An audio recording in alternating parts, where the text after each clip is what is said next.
Hello out there, YouTubers, and welcome to PE Slick Podcast. I'm your host, Matt here. Each week I'm going to bring you something different in terms of leadership, ministering, entertainment, book authoring, and much more. But before we begin each time, I'm going to be airing a classic throwback commercial from back in the 80s or 90s or 2000s for my personal liking. Stay tuned. All the mirrors in my house were like from here and up. What do I need to see the rest of my body for? I was fat. I decided to change my life. I lost over 50 pounds on the Slim Fast plan. The energy went through the roof. Shake for breakfast, shake for lunch. Delicious. It's the only thing that worked for me. Now with 23 vitamins and minerals, protein, calcium, fiber, all the balanced nutrition like a healthy meal. I know I look good. That's the confidence that I have now. Slim Fast, balanced nutrition for a healthy life. I know I love it. And we're back. This is your host, Ranger Matt. Joining me this week is Steve Hulett. Steve worked at the Disney Studios from 1976 until 1986 for 10 years. During that time, he worked on a handful of movies on the story department. He worked with Larry Clemens and New Don Bluth and Willie Reiterman, which is one of Walt's 9 Old Men. Jeffrey Katzenberg and Michael Eisner, and animators like Ron Clements and John Muskers, Tim Burton, John Lasseter. And he took the time to talk about his time at Disney, his time afterwards with the Animation Guild, and I'm proud that he's on my podcast this week.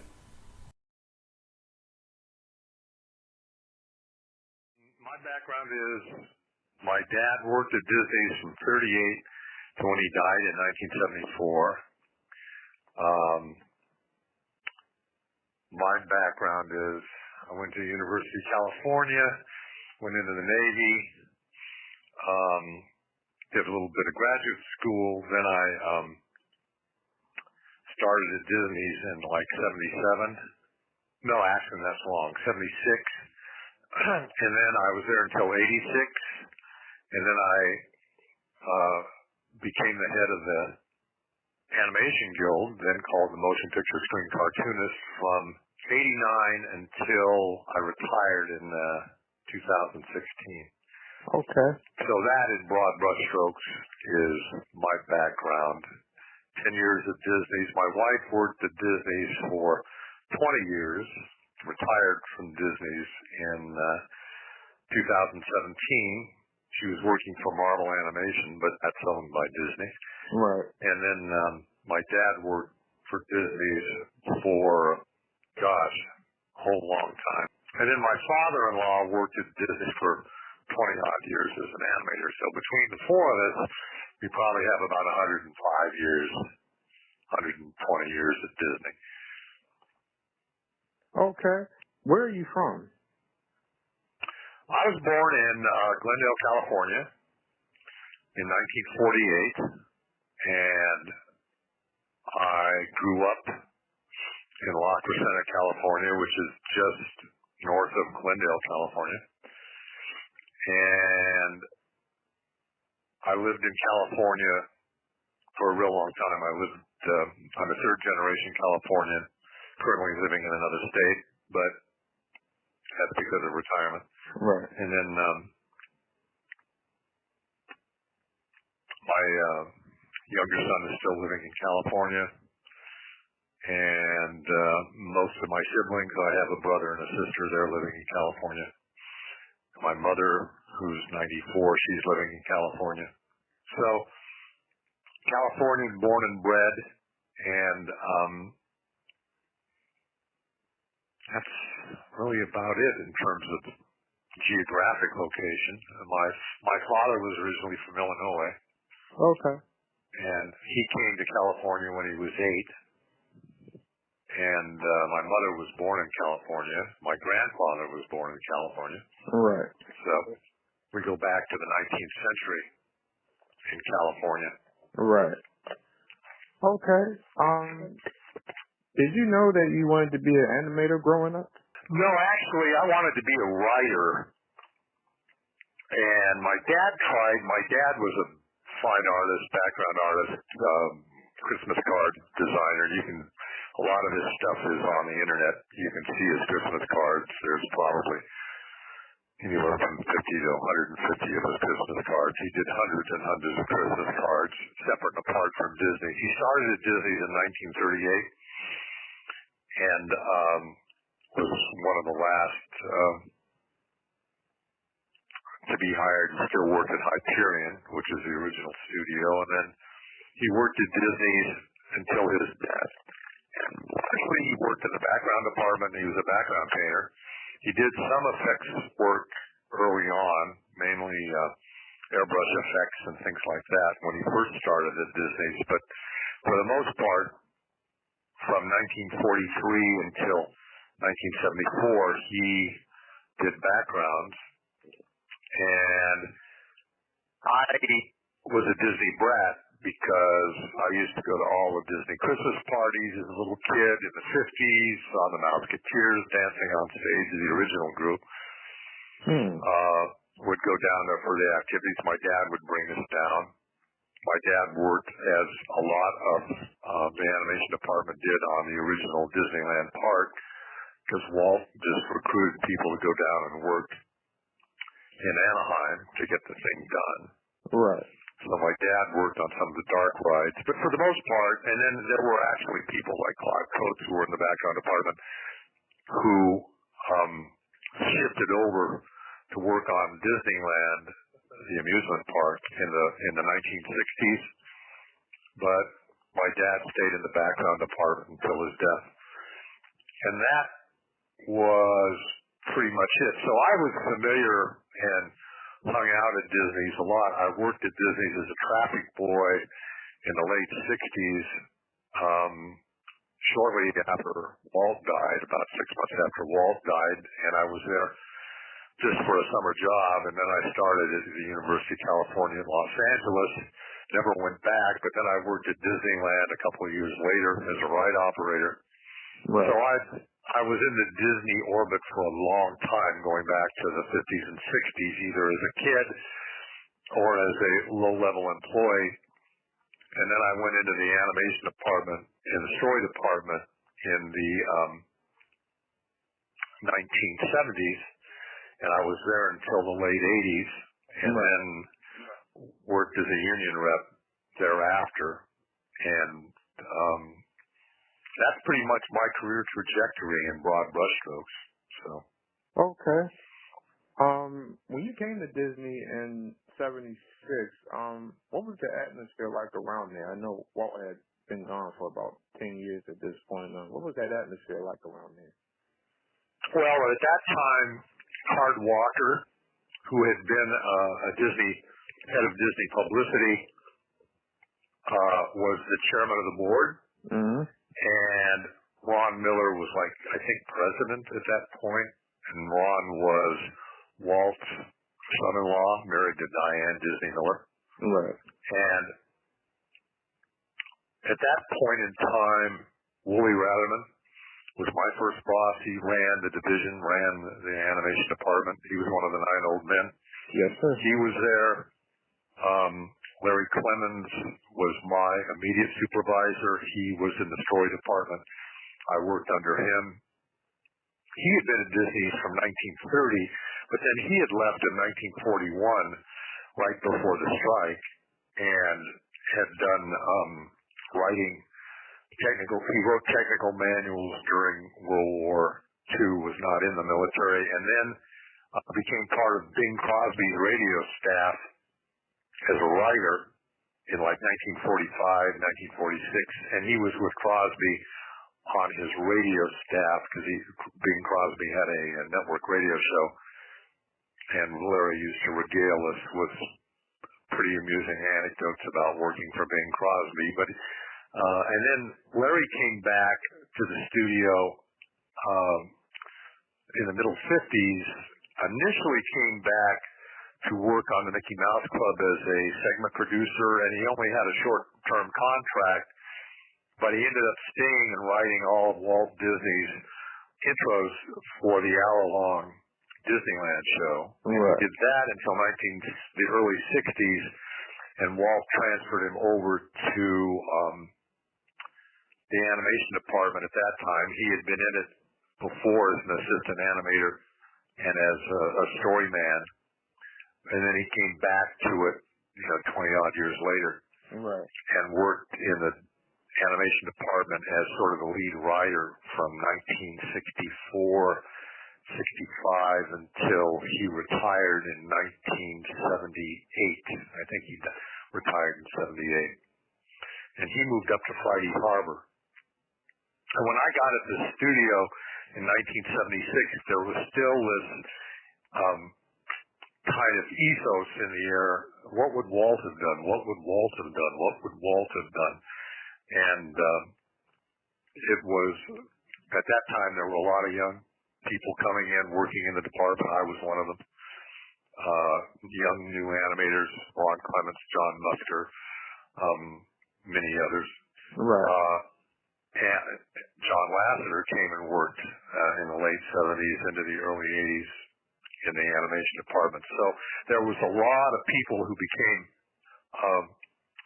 leaders later that started at Disney, and they were very frustrated because the old timers were still doing the what would Walt have wanted to done, what well, and frankly, it drove the 20-somethings, of which I was one, crazy.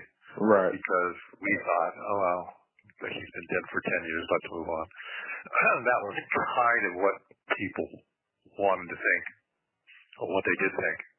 right, And so there was a tension, and then Wooly Ratherman retired, and most of the original top dogs from the 1930s, Wooly Ratherman, he was kind of forced to retire. Larry Clemens, my boss, was being hassled by his wife to retire. right, And at that point, he was in his 70s. Frank and Ollie, Frank Thomas and Ollie Johnson, they had had enough, and they retired in the late 70s, and they made a deal to write a book, The Illusion of Life. okay, They went up to the third floor from their offices in the first floor and spent a couple of years writing this book, classic how-to book and the history of Disney and all that. And Ken Anderson, who I had worked for, he was another original. He had retired. So essentially, long story short, all of the originators from the early 30s and middle 30s, they all retired in the first 4 or 5 years I was there.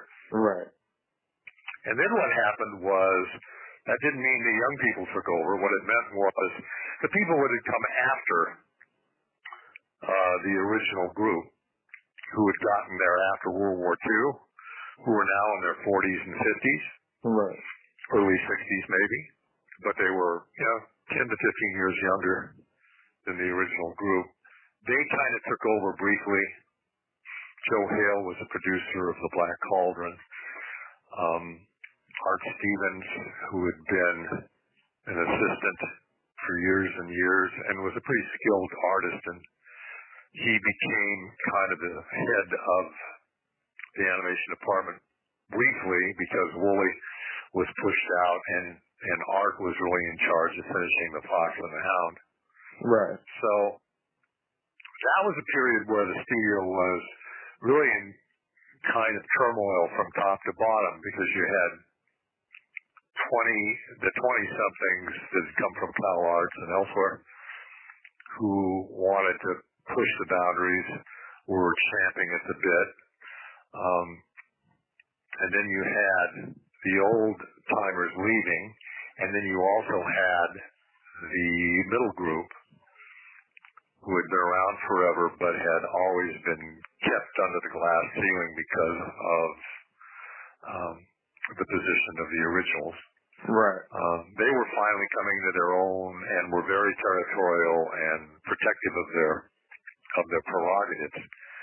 So there was this kind of ferment and struggle that was going on in the animation department. At the same time, you had a studio at that time. Disney is now the supreme powerhouse in the entertainment industry, but in the early 1980s, doesn't seem that long ago to me because I kind of lived through it. It was, 35 years ago. Right. Disney was a weak sister in entertainment land. They were essentially a second-rate live-action studio and a kind of one-of-a-kind animation studio attached to a whole lot of valuable real estate in Anaheim and particularly in Central Florida, Right. where Disney owned 23,000 acres and made a lot of money from their amusement parks. So it was a strange kind of company at that time, and then greenmail came into effect. Stock manipulators and equity raiders came in and tried to take the company over, and then their plan was to break it into parts and cash in because the company was undervalued. Right. And while that struggle was going on, there was some turmoil in the animation department. The live action division was not particularly strong or doing very well. Right. So it was kind of a mess. And then after Bass Brothers came in as kind of Disney saviors, kept it together, the Bass Brothers and some others agitated to get Ron Miller, who would become the CEO and chairman after Howard Walker retired. He was pushed out, and Roy Disney was kind of instrumental in pushing him out because there was bad blood between the Disney relatives, the nephew Roy Disney Jr. and I guess he's not technically a junior because he has a different middle name than his father. Right. But Roy Disney and Ron had been at loggerheads for years. Ron had gotten Roy pushed out of the company when Ron was ascendant, and then Roy, who sort of waited and laid back in the weeds, and then Roy came back in and was really instrumental in getting Michael Eisner and Frank Wells. Jeffrey Frank Katzenberg. Wells. There's another. Yeah, well, Katzenberg came in under Eisner. The two that were originally coming in weren't. Katzenberg was Eisner's right-hand man at Paramount, and Frank Wells came in, I think, from Warner Brothers, and Eisner came in from Paramount. And Eisner had just been pushed out of Paramount and recruited by Roy, and he'd actually. This is not unknown, but I don't know if everybody's aware of it. But Michael Eisner was actually initially recruited by Ron Miller to come over and run the studio, and Eisner had decided that the deal wasn't good enough and he didn't come. And that was a couple of years before Ron was pushed out. Right. But then Eisner came over, and then Frank Wells, who really was the cooler, more level-headed of the two, Eisner insisted on being the top dog, and Wells was perfectly okay with being second in command. Right. So Eisner had the top title, and Wells, I think it was chairman.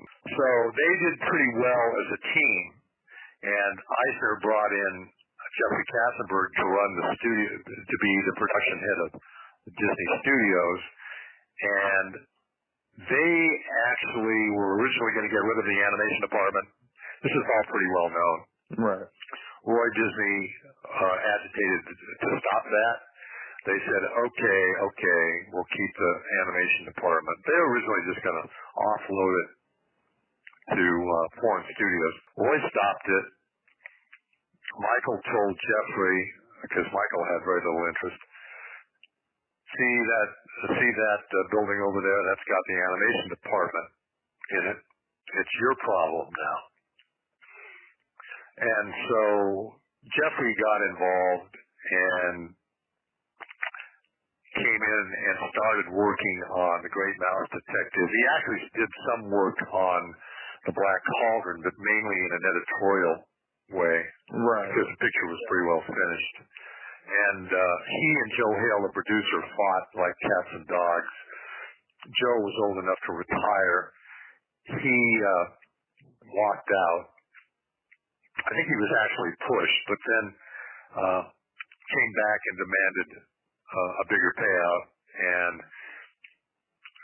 the studio actually paid him quite a bit of money since they had sort of pushed him out. Right. I was let go in '86, and along with some directors and assistant directors, they didn't want any staff writers.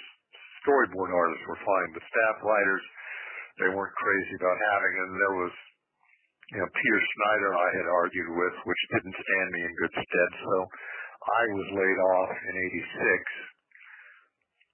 And then I did freelance work for Filmation. And then in '89, I had been on the board as an officer of the Animation Guild, then the Motion Picture Screen Cartoonist, ran for the job and beat the incumbent, and then basically ran the Animation Union, which dealt with Disney. So I went from being an employee to being in the studio every couple of weeks, walking through, visiting with employees because I represented them as their union rep. Right. So at that point, from '89 on, I basically had a bird's eye view of the entire animation industry. Right. And that went on until I retired in 2016. The animation department has a lot of devoted artists that love working, and it's not unknown for people in their 70s and 80s to continue working just because they love the craft so much.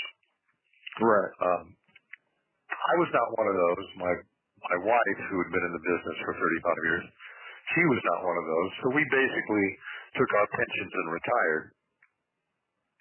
But I'm still friends with any number of people who are well into their 60s and 70s and still working. Right. So, and it's because the animation industry has a real pull on people's creative impulses and all of that. So what's your intake now with 2D ending and 3D animation taking over now, kind of? I think anybody that thinks Lion King 2019 holds a candle to Lion King 1992 or 91. When I think it was 92. Came out 93. Early 90s. 94. Yeah. Yeah, 94. I'm off by you. I don't think there's any question that the first one is more dynamic and better as a film, because the second one just looks like, a documentary on animals with their mouths moving. Yeah. And there's nothing wrong with that. It's made $1.5 billion, $1.5 billion. So I guess it's good from a corporate sense. I don't think, in terms of the art form, it moves the needle at all, because I think CG is fine when it's original and designed from the ground up to be a CG picture, but to just simply remake hand-drawn pictures as CG pictures from a commercial standpoint, it makes a whole lot of sense because people flock in to see the new CG version. I don't think from an aesthetic point of view it makes any sense whatsoever. But we're not talking about aesthetics here. We're talking about what's going to make a large entertainment conglomerate a whole lot of money. Right. And so from that perspective, it makes total sense.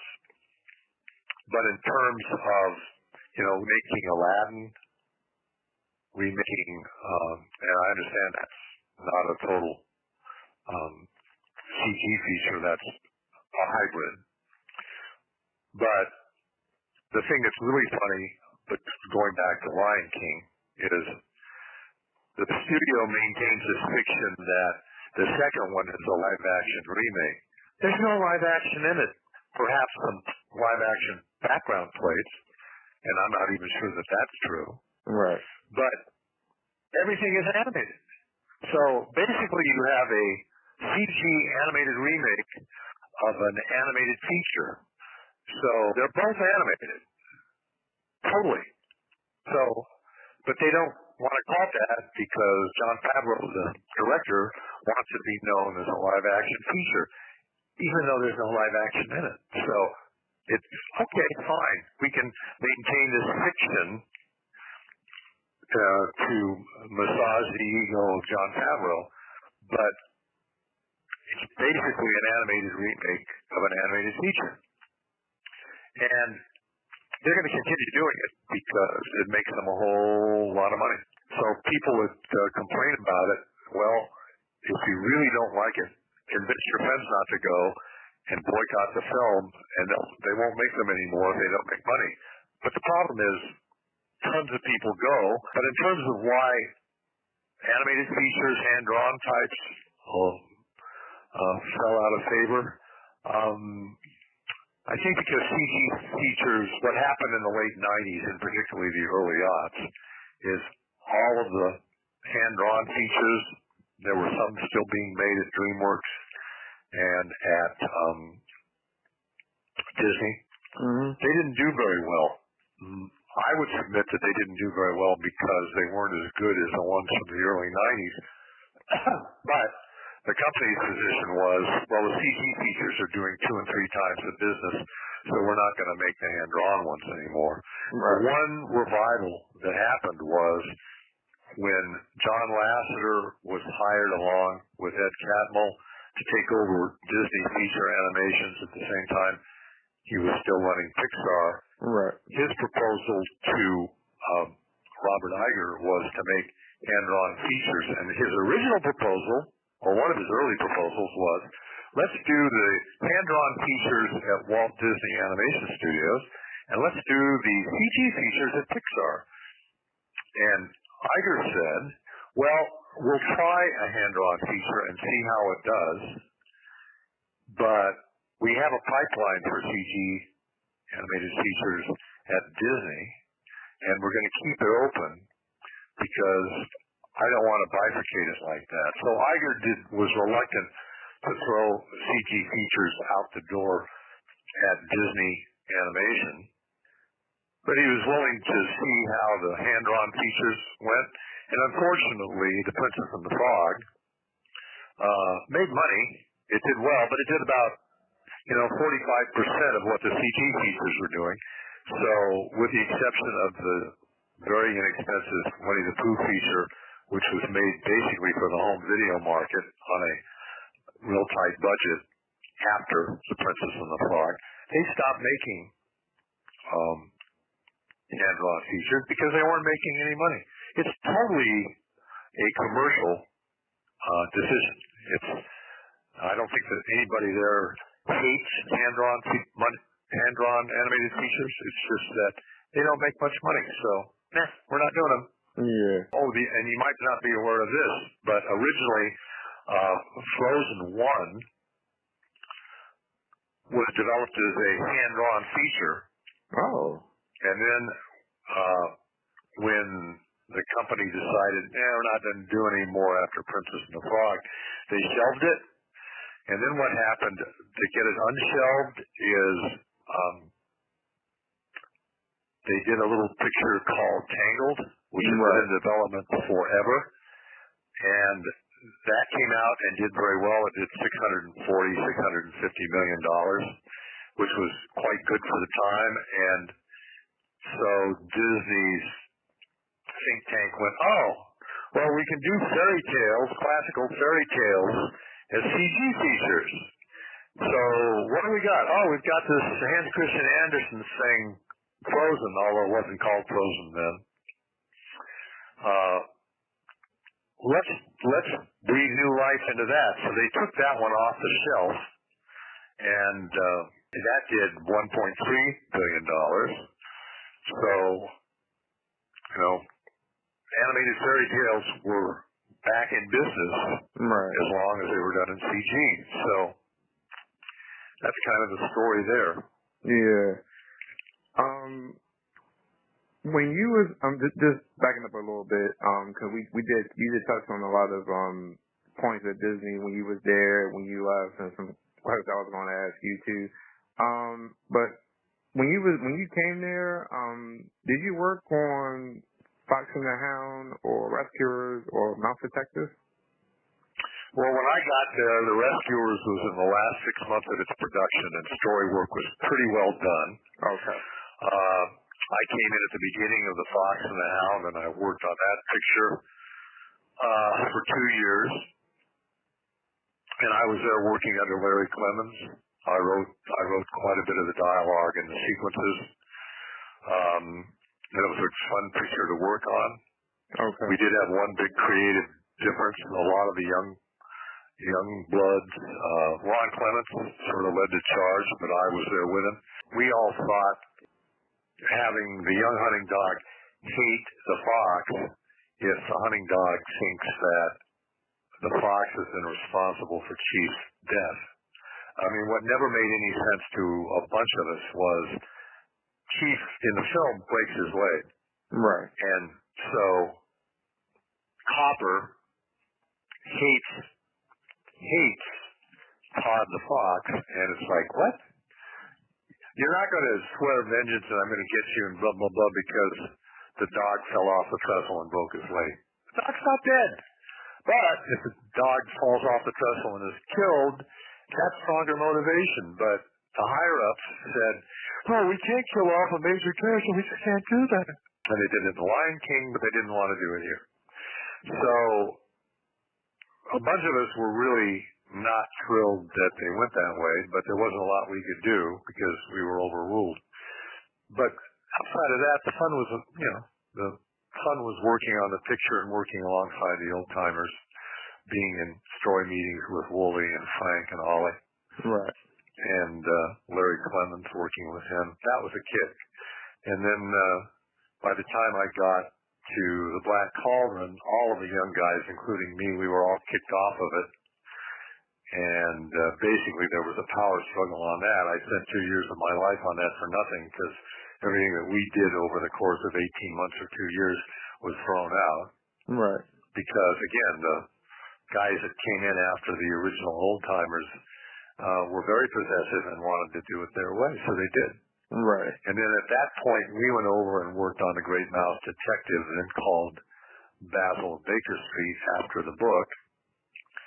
And that was a lot of fun to work on. And then I started working on Oliver and Company and left after about the first year of development. Okay. Do you overall have a favorite Disney movie? I mean, just in toto, yeah, I would say the pictures that I like the best of all of the pictures that have been there since the beginning, Pinocchio, Dumbo, Lady and the Tramp, 101 Dalmatians. I love that movie too. The ones that I had nothing to do with, but my dad worked on most of those. And then I would say of the later ones, Little Mermaid and Aladdin would be two of my favorites. Tarzan would be another one. And then of the later ones, Zootopia would probably be my favorite of the later ones. Okay. Yeah.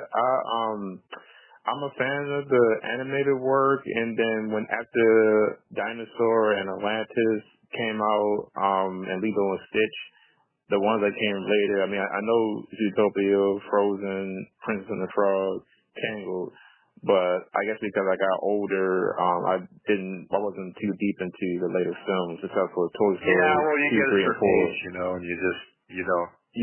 you move on. Plus, I loved how, I guess going back to what I was saying, I guess I love the original older films than the ones that's out now. But, I like Prince and the Frog. I saw it for the first time last year, and I thought it was a good movie.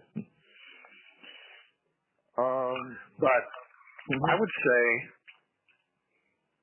from my, when people want to, and I run across a few people that want to know, what was it like, in the late 70s and the 80s? There were a lot of things going on, and the creative side of it and the internal workings of how they were making the movies and what was going on in the department, particularly the story department, which is where I was. Right. I wrote a book called Mouth in Transition.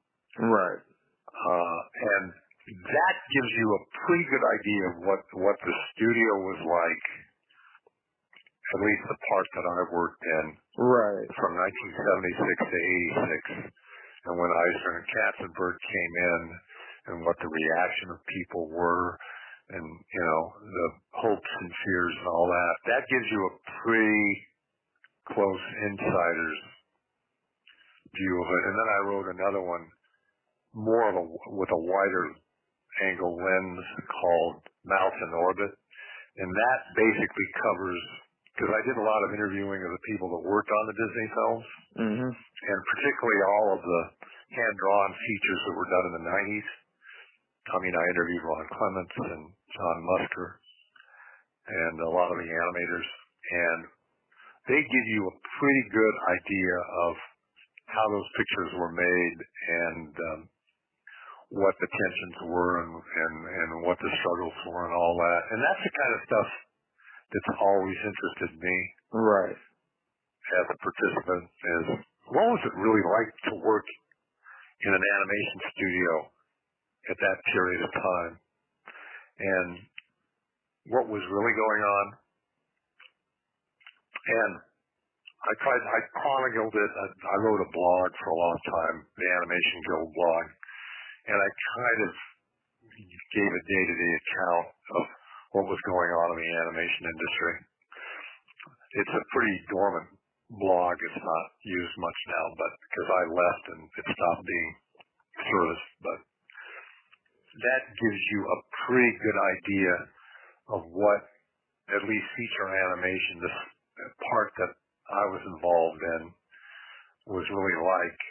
Because in the early 90s were an interesting time, because hand-drawn animation for about 5 years just exploded. Warner Brothers was doing it. Turner Movies was doing it. 20th Century Fox was doing it.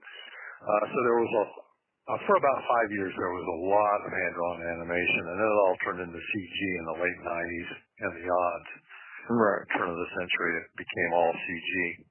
But it's still, you know, the front end is still created in the same way.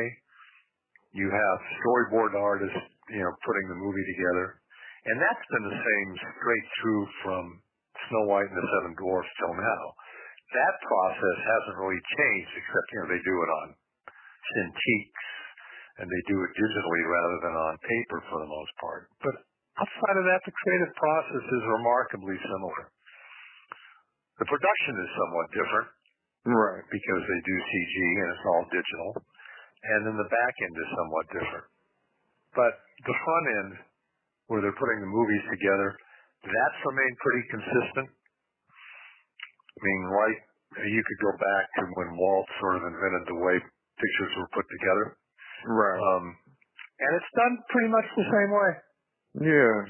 They haven't changed that a whole lot. There's more writing involved. They usually bring script writers in, which they didn't do as much in the earlier days, but the process is remarkably similar. Right. So, yeah, I've been a fan of watching Walt's Disneyland episodes, and you know, watching them making up a movie, even later on with the '90s movies. I even love Don Hahn did a movie called Waking Sleep and Beauty. Yeah, I love that movie. It shows a lot of animators. I mean, of course, what was going on there, but a lot of people who you don't really hear from no more, and then some that's deceased. Now, I didn't even know that until I saw that. I didn't even know that Joe Ranft was deceased. But oh yeah, well, Joe was killed in a car crash. He had just co-directed the first Cars feature with Lasseter. Right. Joe was one of the he was the equivalent of one of the 9 old men at Disney in the 30s. He was at Disney as a very talented story artist for some years, and then he moved up to this little studio in San Francisco Bay Area, Pixar. And initially, all the Disney people that went up there were still under Disney payroll for several years, and then Joe became one of the driving forces of Pixar. Right. And then he was killed in a car accident at the age of 45. Right.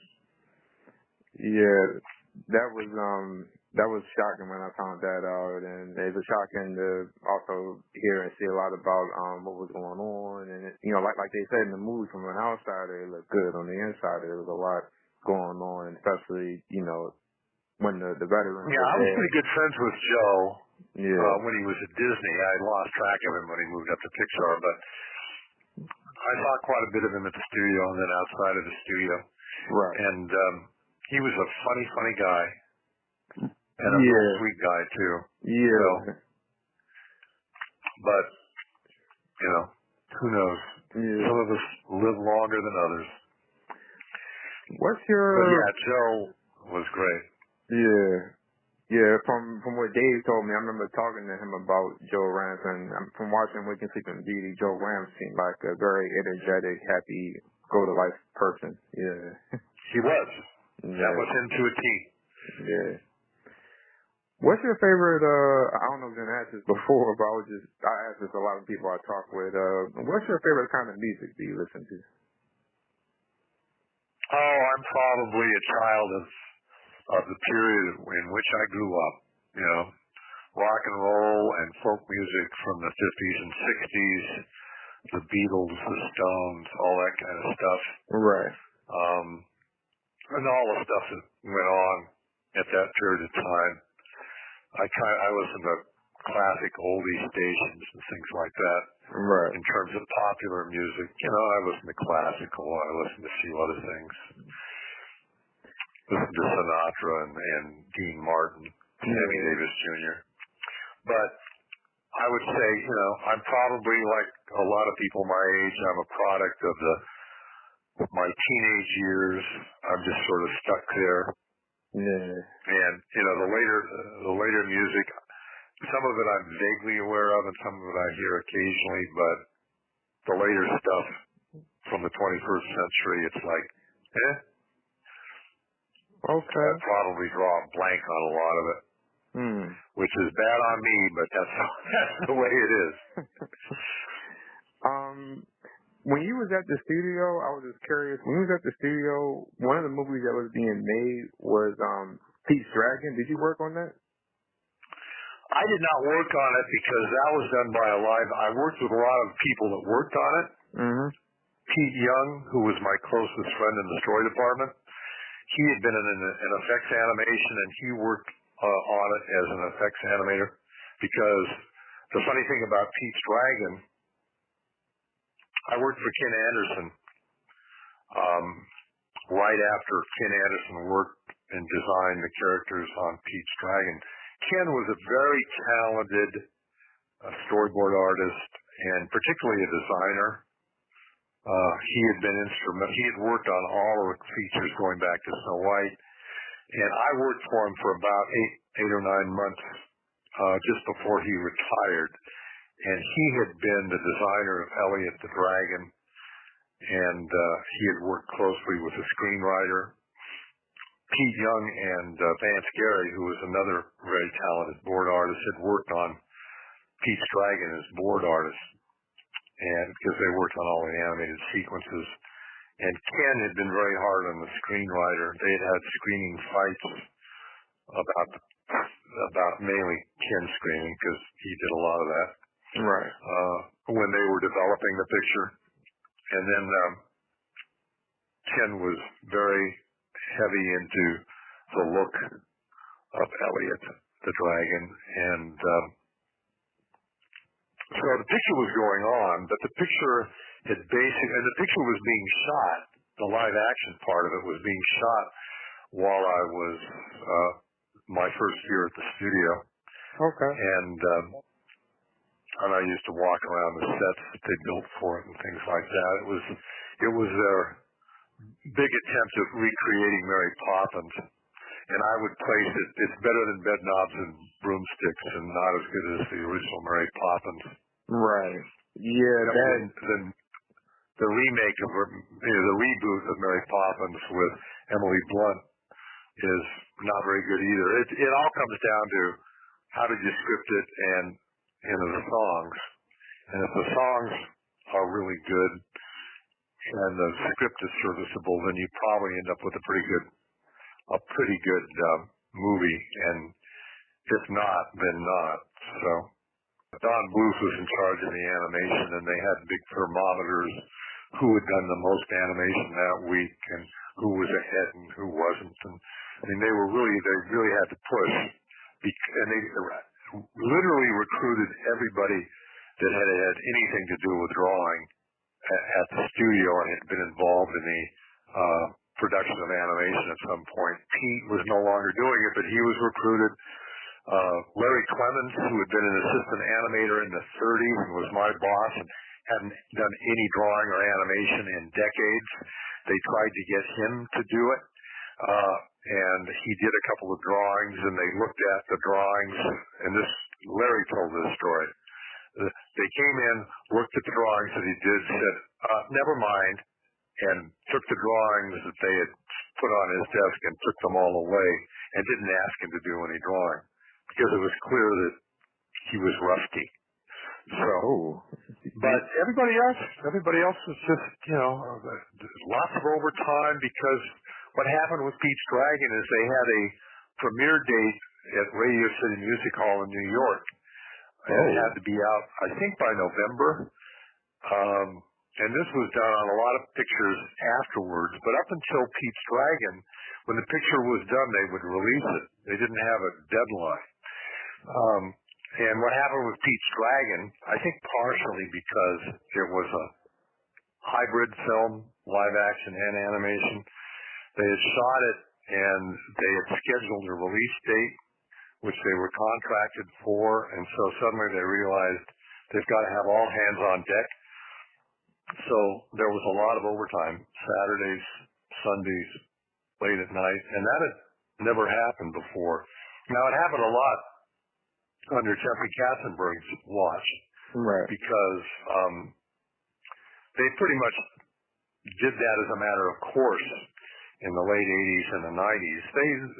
They had a release date scheduled for a year and a half, 2 years ahead, and then if they had to slow down or had to redo the story or had some screw up, everybody just worked harder and faster and better and did a lot of overtime to get the picture out on time. Right. And Pete's Dragon was a pioneer of that. Up until then, they had never done that before. Right. I'm a fan of Mary Poppins, and when I saw Pete's Dragon finally, because I didn't think I'd be into it, I actually liked the movie. Some good work was done on that. Up till this day, I've not watched Bit Knives and Broomsticks. I do like David Thomason from Poppins, and I know Angela Lansbury, but I didn't think I'd be too much into that movie. It's a little different from Mary Poppins and Pete's, but yeah, I like Pete's Dragon and Mary Poppins, and that was a good film that was done around that time. Looking back at your career, like, how would you sum that up from your work over the years? Well, I would sum it up as my regret is I wasn't on the creative side any longer than I was. I had about 10 or 11 years where I was a writer in animation, and probably the high points of my career was at the beginning. Right. In terms of working with all of the 9 old men, or not all of them, some of them had retired by the time I got there in 1976, but working with Frank Thomas and Holly Johnson and Wooly Ratherman and Larry Clemens, Art Stevens, Joe Hale, all those guys. It was an honor and a privilege. And then working with the up-and-comers, John Musker, Rod Clements, John Lasseter. That ended up being a kick. And then finally, I would say, for the 27 years that I ran the Animation Guild, right, was really invigorating in the sense that what was frustrating about it was I was no longer on the creative side.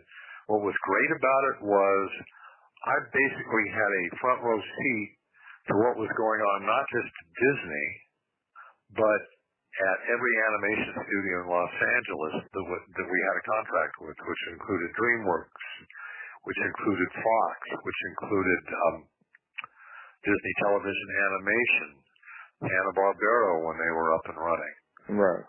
Warner Brothers Animation. I mean, because the way I ran the places, I would be in the studios, a different studio, every day, 4 and 5 days a week. So I really got to keep a close watch on what was going on, what people were thinking, what was being worked on. And so that was a kick. But the frustration was I wanted to be in there doing some of the creating myself. So, and then what I did to sort of allay that was I started, like you're doing now, I had a podcast, and a lot of them are still up with animators, storymen, people that worked in TV animation. Ed Gombert, who's one of the best storymen that ever came down the pike. I did a long interview with him. Dale Bear, Ron and John, just a whole bunch of people. Andreas Deja. Right. So picking their brains about it and putting it up on YouTube, I thought was very satisfying. And seeing, and then the last thing is just being there as the industry changed from the way it really had been since the 1930s, which was when I started, it was still done on cells, still done on paper, still you had test animation done on film, and all that changed to the digital age over the course of probably about 15 years.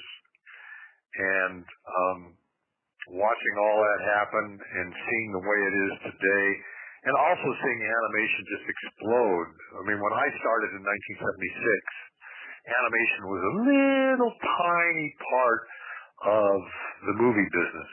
Right.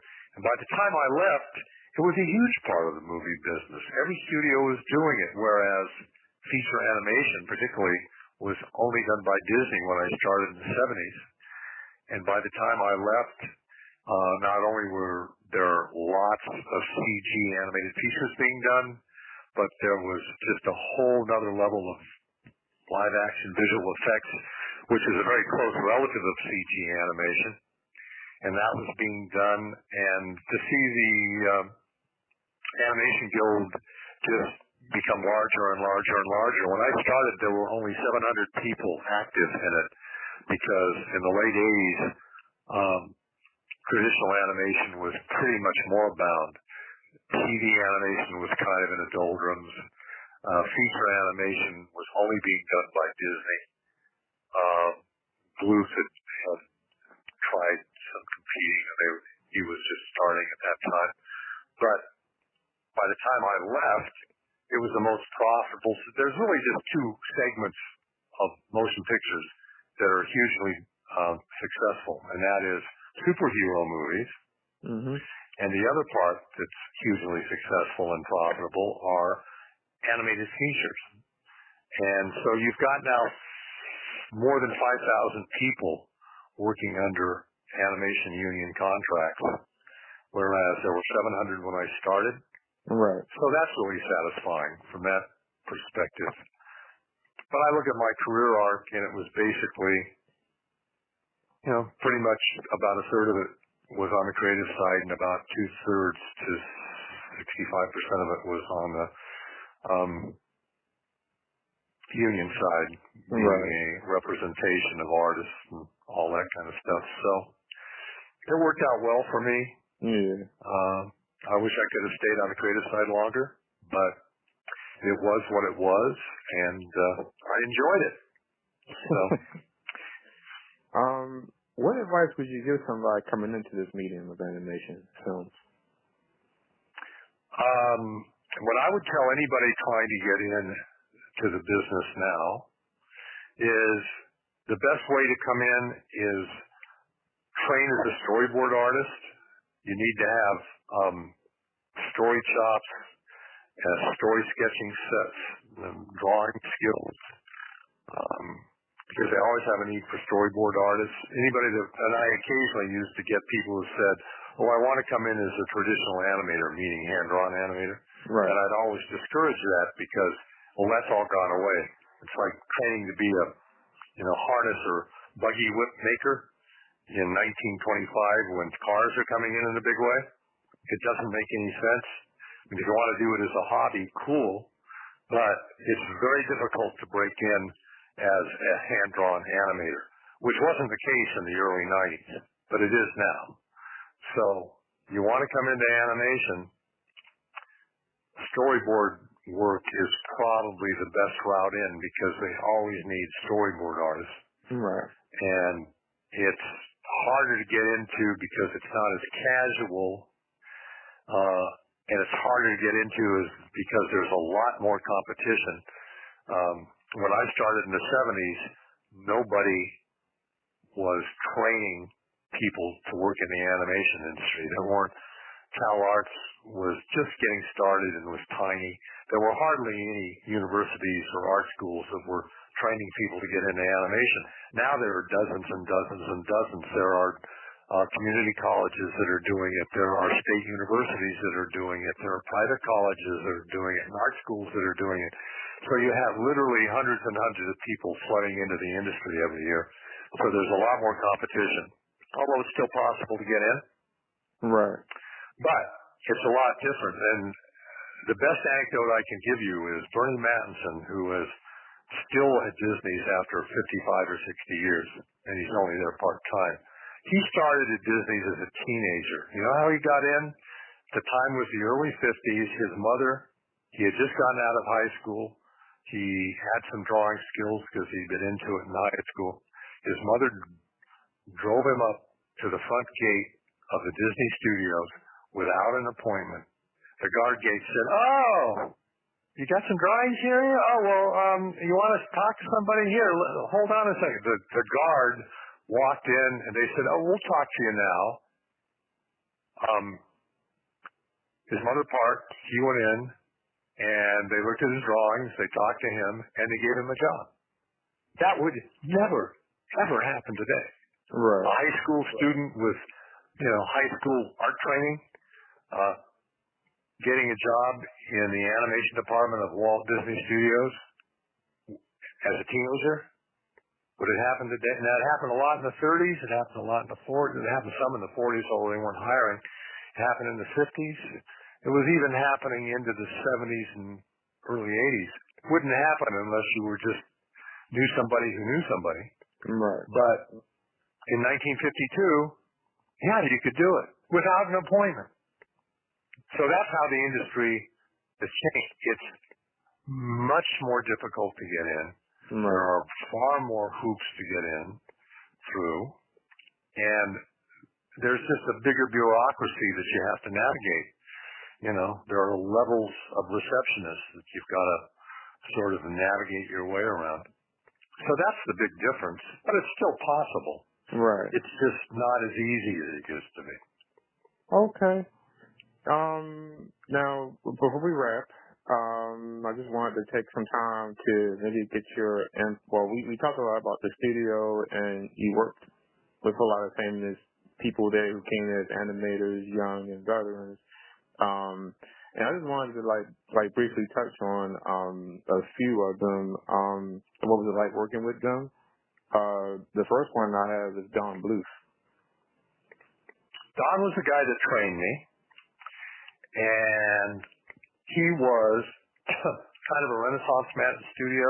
Mm-hmm. He could design, he could animate, he could do layouts, and he was the guy that trained me for the first 3 or 4 months I was there, although really I was sort of handed off to the story department early on, but Don was the guy that I reported to.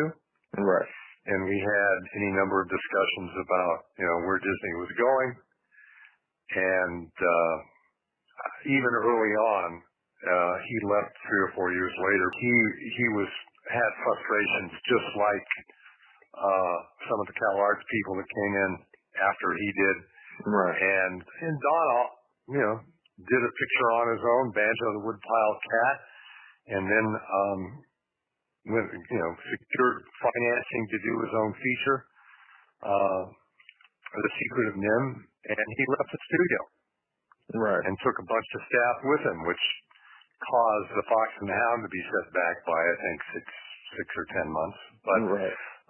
He left the studio and did Secret of Nim, and then went on from there. And if among independent producers, he's probably produced more animated features than anybody out there as an independent producer. So Don was my first guy, and then Larry Clemens would have been the guy that I reported to, and Larry was a kick because Larry had this long show business career. Right. We used to sit in his office, and he would regale me with stories about Walt and about Bing Crosby. The one that I remember when he was talking about Bing Crosby is he was doing a remote at an Air Force base, and it was Bing Crosby's show with Bob Hope as his guest star, and they were doing it in front of a live audience at this Air Force base, Air Corps base. Right. Bing was ad-libbing and getting a lot more laughs than Bob Hope, and what happened was Bob grabbed Crosby's scripts and said, "Where does it say this on here? You're making that up," and he threw Crosby's script out into the audience. Oh. And Bing had to keep talking without a script, and Larry said he and the other writer were scrambling around between the chairs, between the aisles, picking up all of the separate sheets of the script. Mm-hmm. And he said Crosby, to his credit, just kept right on going, ad-libbing, and still kept up with Hope, even though Bob had thrown his script out into the audience. Right. So that was a memorable anecdote. And the other one was when he was writing for Walt, he and another writer were doing separate intros, and they were in Walt's office going over Walt's introductory narration for the Disneyland TV show. And Larry had read the other guy's script, and the guy had Walt saying, "And so we see that there is a modicum of interest in space exploration." And Larry said to Walt, modicum? I don't see you saying the word modicum in an introduction. And he said, that was the wrong thing to say, because Walt looked at him and lifted an eyebrow and said, "Modicum, you don't think I'd say? I say modicum all the time. Modicum, modicum, modicum." And Larry said he shrank down in the chair and tried to pretend he was somewhere else, and realized that was the wrong thing to say to the boss. Right. even though Larry was sure that he was right. So Walt didn't use the word modicum in everyday speech.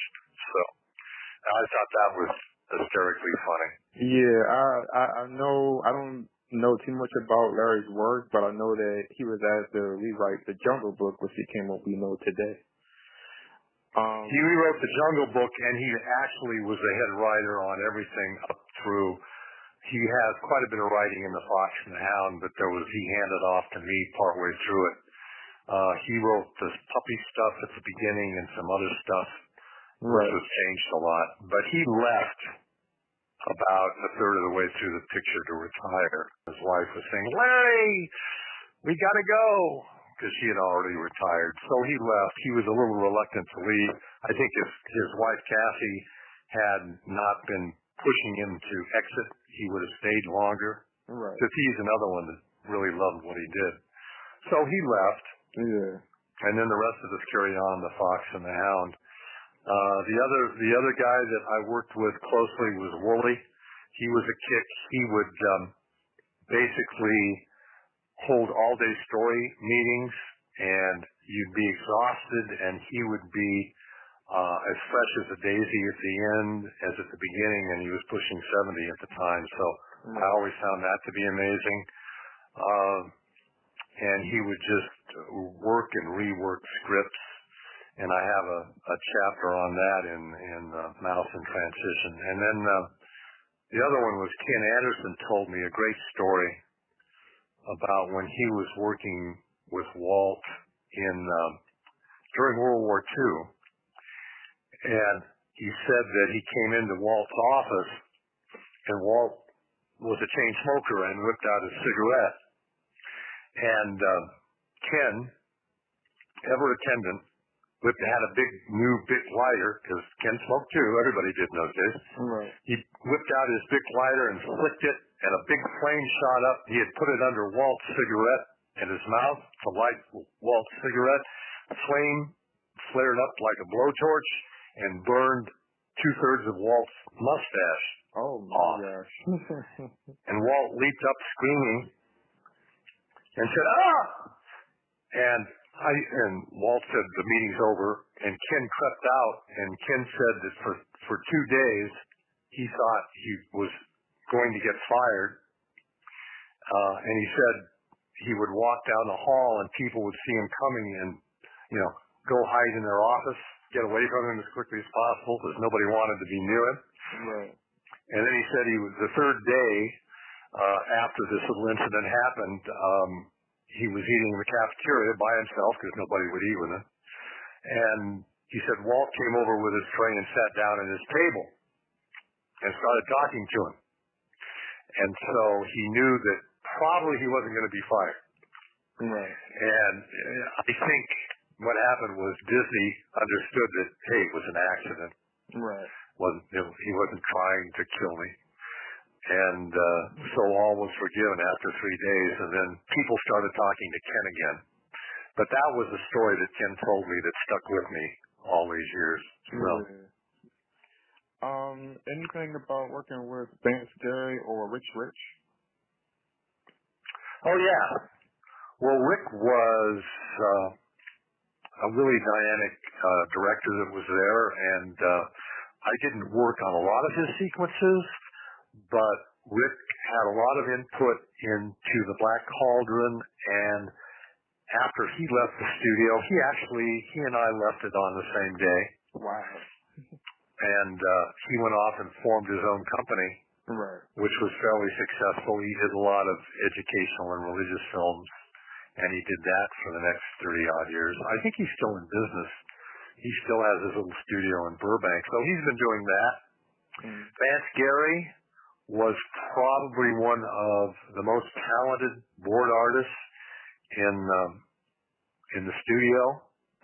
He worked closely. He was on Wooley's staff from the time Wooley Ratherman was a director in TV animation and had a TV unit in the 1950s, and then moved with Wooley when Wooley became a sequence director on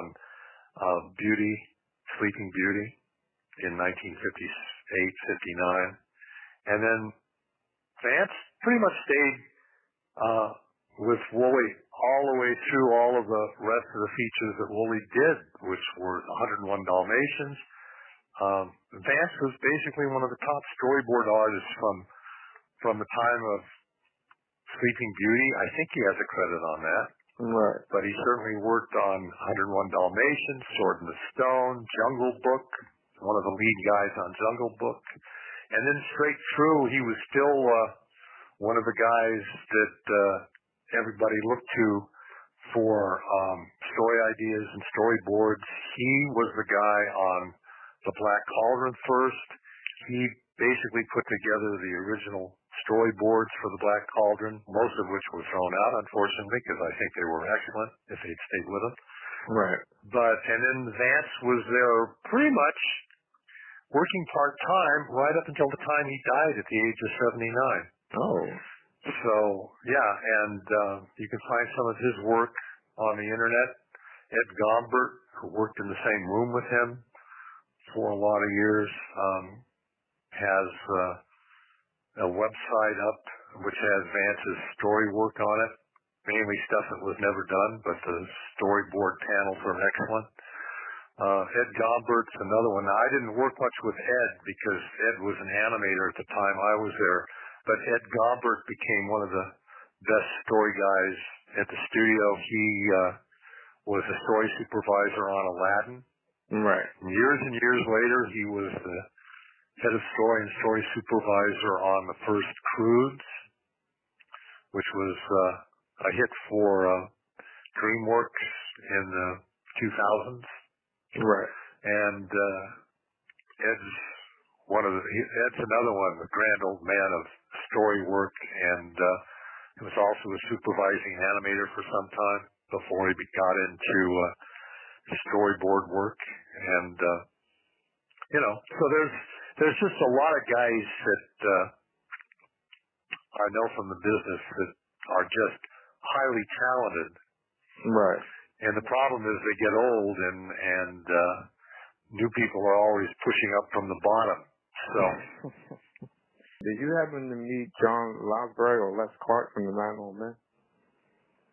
Lounsbury had died about 3 or 4 months before I got to the studio. He died on the operating table in like July of 76, and I got there in October of 76, so I just missed him.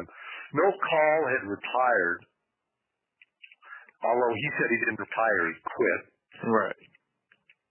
And Milt I knew because Milt came down, he worked a little bit on design, the character design for the Black Cauldron, came out of retirement, came down and did some models for the lead characters, and I had a couple of lunches with Milt, but outside of that, where I knew him, met him, talked to him at some little length, but only a couple of times.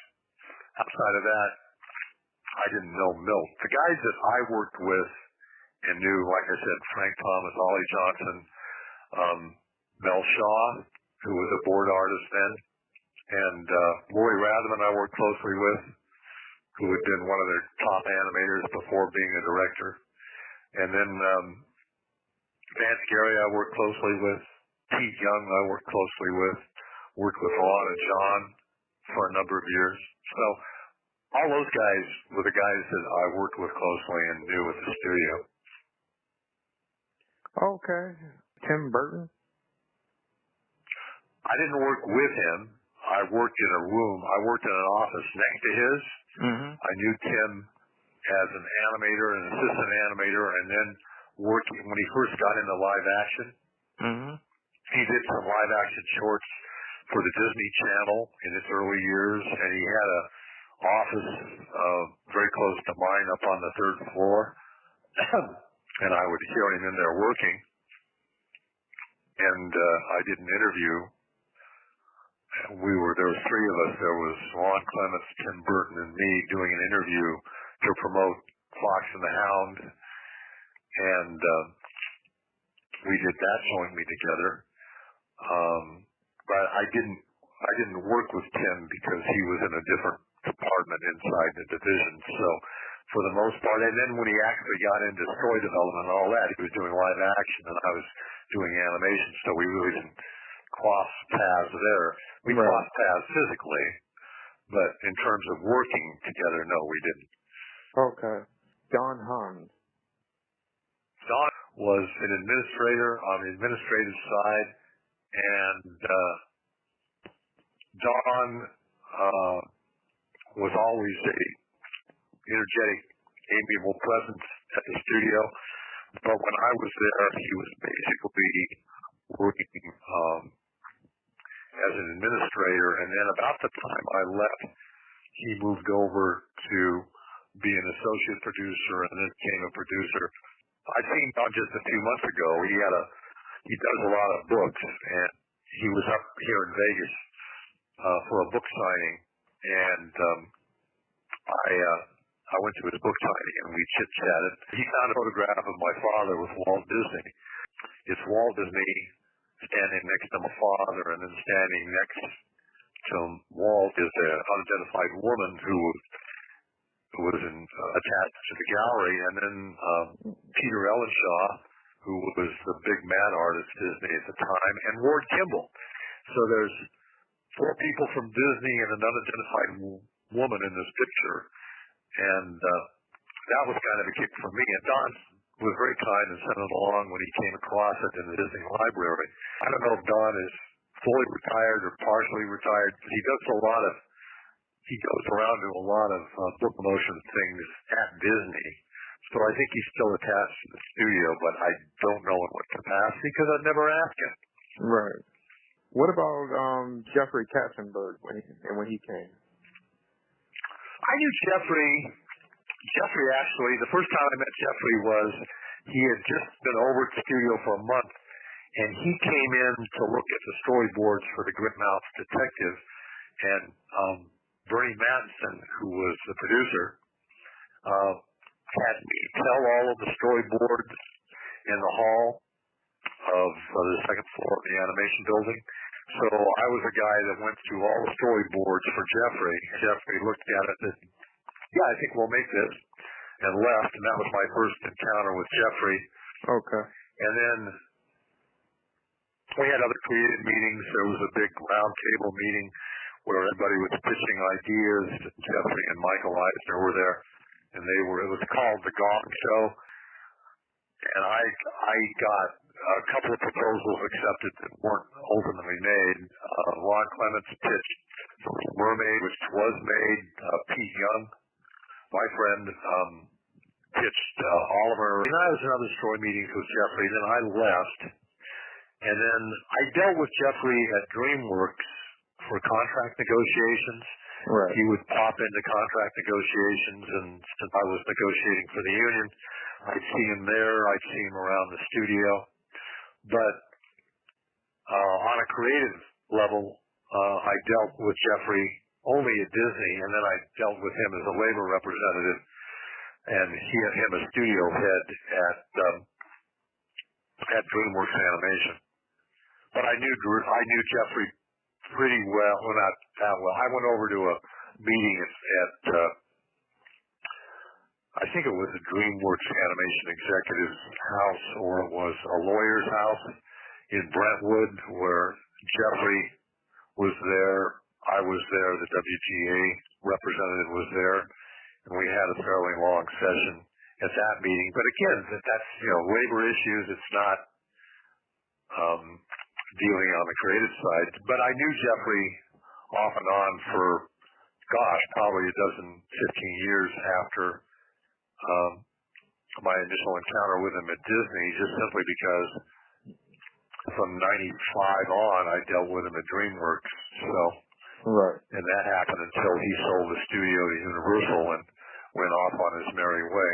So, okay. Yeah.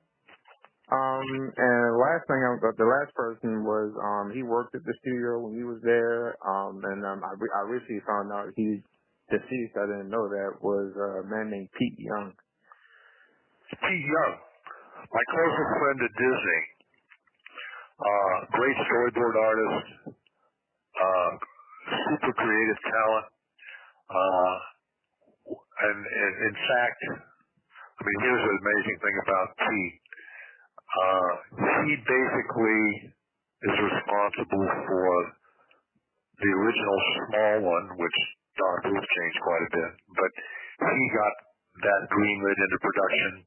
He and Ron Clements got The Great Mouse Detective greenlit into production, and then the first movie done totally under the Katzenberg regime was Oliver and Company.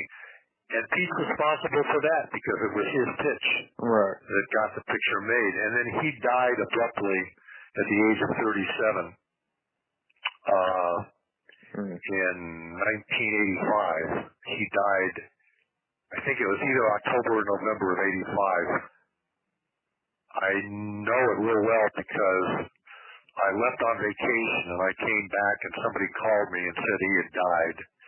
And it really shook me up because we had been real close in the animation department. And I write, again, Mouse in Transition, I write extensively about Pete. The book is pretty much about Pete more than anybody else because he was such a talent and then ended up dying so young. Yeah, I'm going to check out that book because it really sounds like a really transitional book from your time at Disney and what was going on, and I'm sure info about Pete Young as well. Yeah. Well, I hope you do because it's probably, I've written two books and I'd say that's the more personal of the two.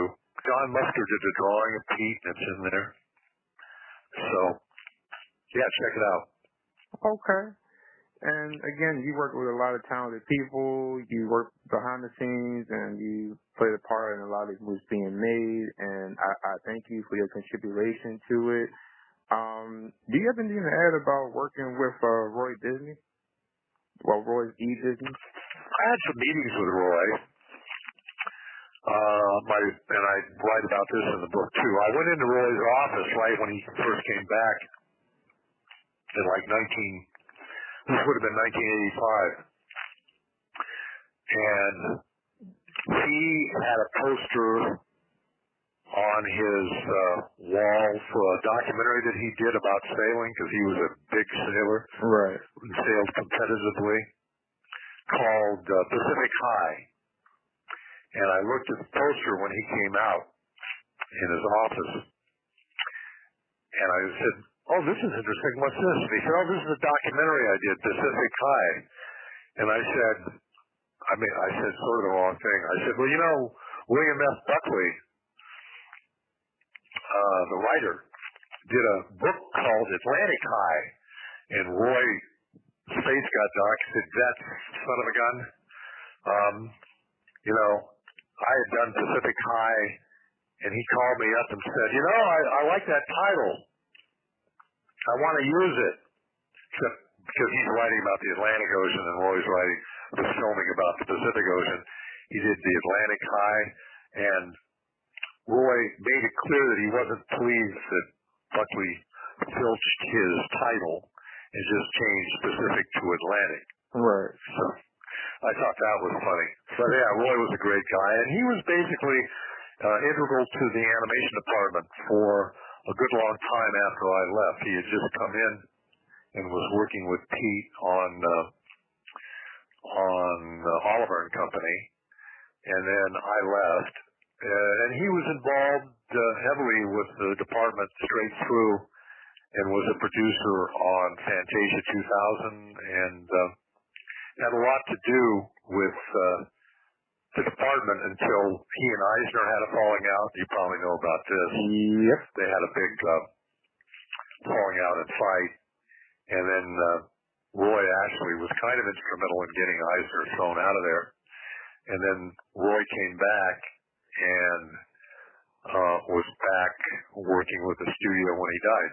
So yeah, many people added their input about that, because Michael came in at the Paramount with Frank, and it was good, and then toward the end it changed, and then Roy was gone, and then Michael was finally gone, and then then it became Roger and John Lasseter.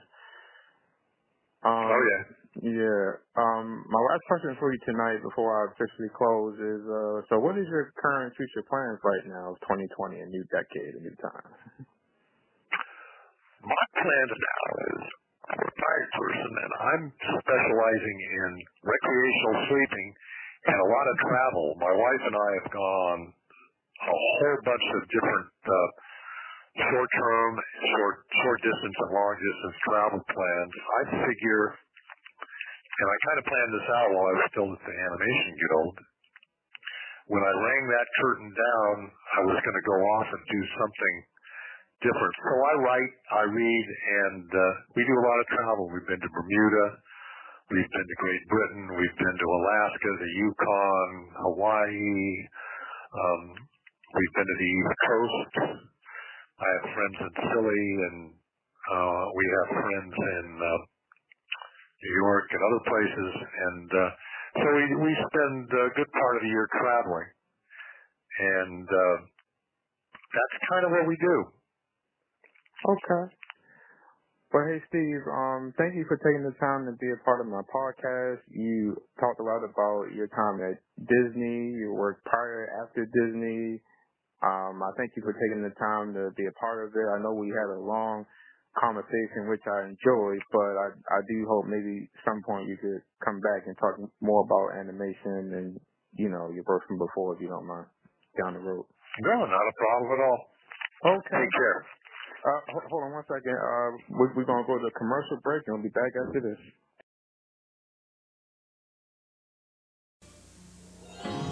Introducing the best news for ice cream lovers since ice cream began. New Simple Pleasures. It's everything you love about ice cream, but no fat.